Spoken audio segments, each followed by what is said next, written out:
First, let's start with the basics of what you will need. You will need the perimeter channel. You will need the ProVantage horizontal spacers,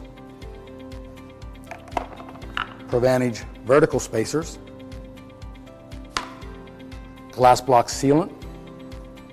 Depending on how you want the finish of the wall to look, you'll need ProVantage grout, and you'll also need Pittsburgh Corning glass block.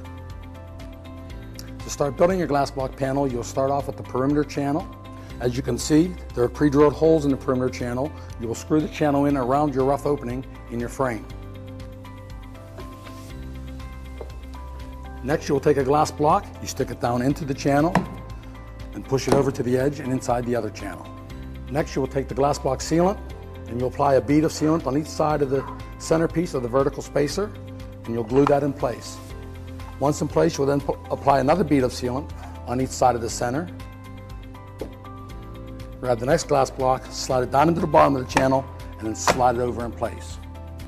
When you get to the second row, you'll take the horizontal spacer, you'll apply the bead of sealant on each side of the centerpiece, put it in place, and just snap it into place. You will then put another bead of sealant on the top part of the spacer. You'll take your next glass block, stick it down onto the spacer, snap it in there, and snap it over into the channel.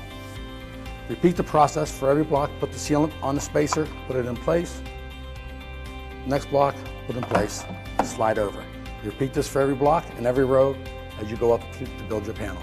Once you have all the glass blocks in place, you have two options for finishing your joints. You can use the glass block sealant to give you a clear all glass look, like we've done here.